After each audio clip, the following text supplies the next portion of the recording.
For years I've dreamed about going full into the wild and leaving society behind for a simpler life off the grid. Now with the current state of our political climate, my very average salary qualifying me for about a quarter of even the most below average homes, and even miraculously tripling up my salary would still barely get me into a house. I figured now is no better time than ever to start my new, simpler life out in the wilderness. So I ventured deep out into the open land, searching for the perfect spot to build my new home.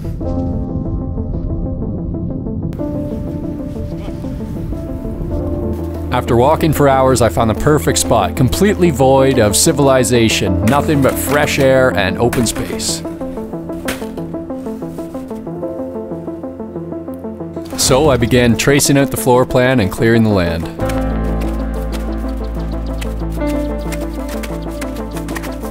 But who knew building your own home was going to be so exhausting?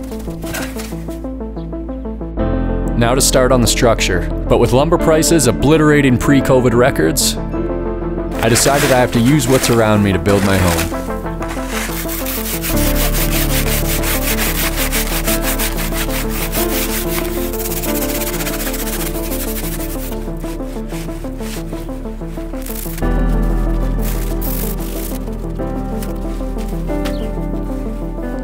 After laying a few blocks, I realized that minus 15 is way too hot to be wearing all this winter gear.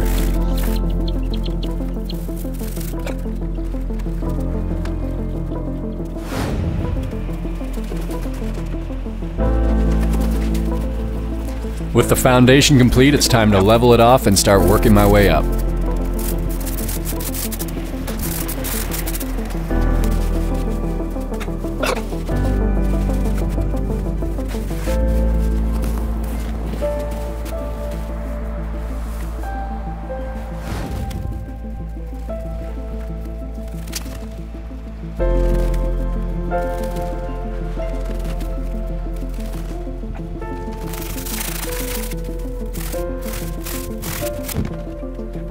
Throughout the video, you'll start to notice people popping in and out from the local tribe that were just so eager to help, though their help was usually short-lived.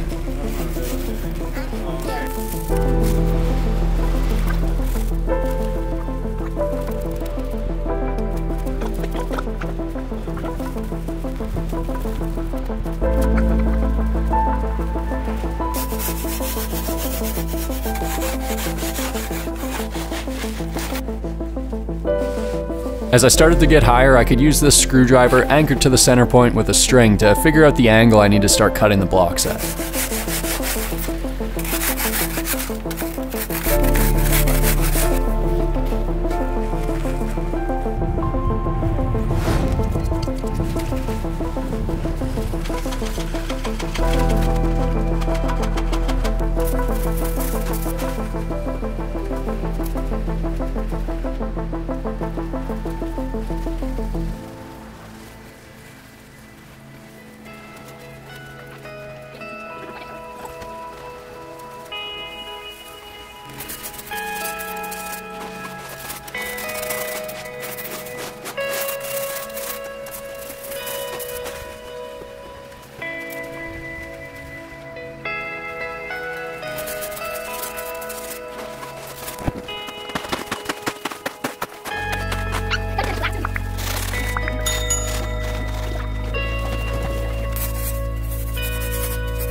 As it started to get higher and more horizontal, we realized that to stop the blocks from falling in, all we really had to do was prop up the first block and be holding on to the last block in the line, and all the rest would naturally stay up thanks to the arch.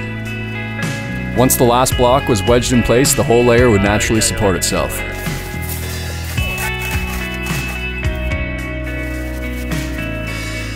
We also had to make sure the blocks were cut to a fairly consistent trapezoid angle and fill in any remaining gaps with some hard chunks of snow.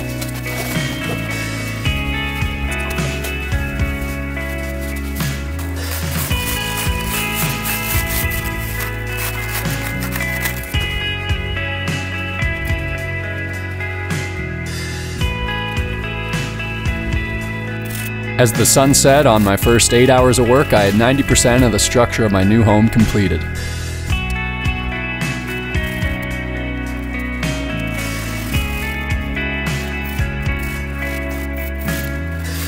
In the morning, I just had to cut some larger cap pieces to finish off the top.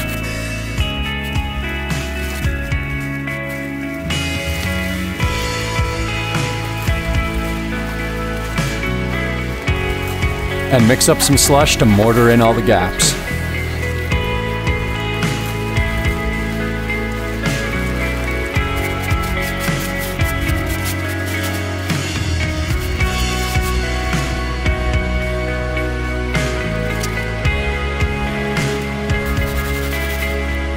And after adding an entranceway,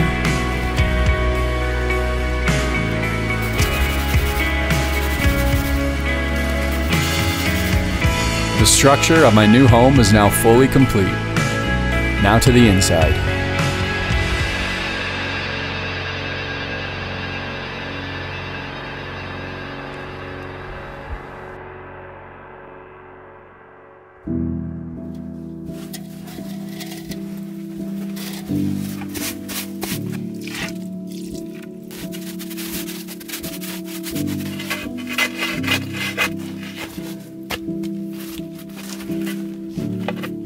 First, I'm going to install some heat. Those of you familiar with my channel will recognize this from another build. I made it to be a portable wood-fired pizza oven, but it's actually going to make a perfect wood stove. I did a whole video on building this, so I'm going to leave a link to that up in the top right corner.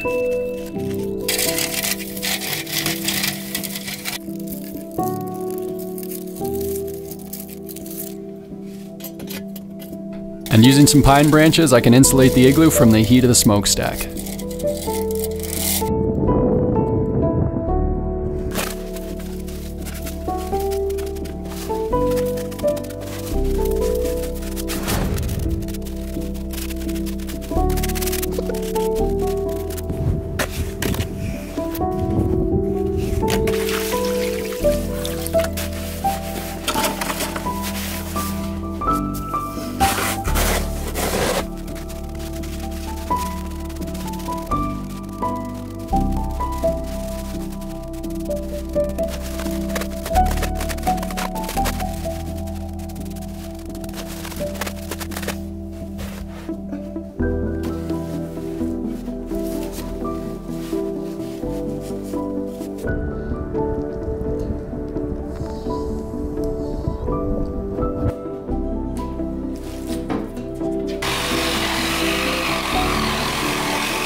Now I know people are going to say I said this was going to be an off-grid build, and I wasn't lying. This power comes from the nearest solar wind farm, definitely not the house next door.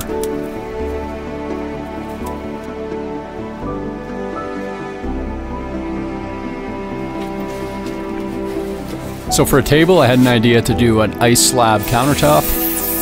So here I'm just using some foam insulation and some silicone to whip up a quick mold for some water.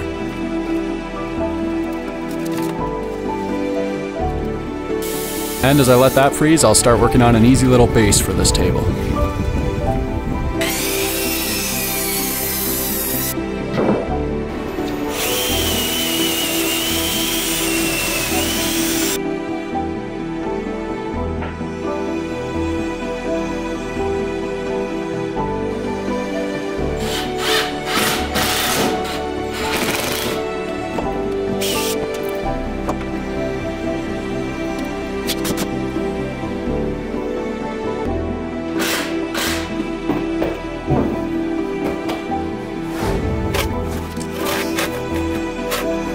day later, my solid slab plan didn't quite pan out, but it's still about an inch thick, so I'm just gonna cheat and use some plywood underneath and then use some slush to pack it around the edges and let that freeze up so it looks a lot thicker.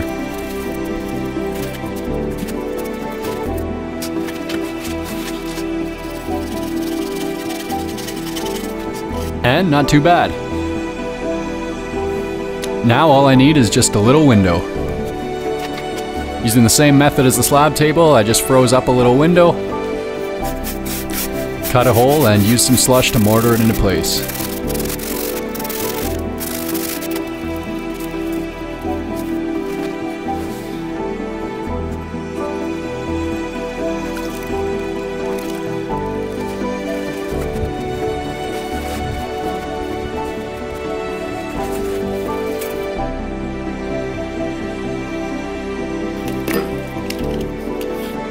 And after lighting up a fire, it's time to move into my new home.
So that's gonna do it for this video. I'm ready to start my life in my new igloo home. Let me know what you think of this place by recommending the most ridiculous thing you could think of to put in an igloo below. And who knows, maybe I'll do it. And for reference, on the night I shot this, it was -10 outside, and with the fire going, I could keep it about 3 degrees inside.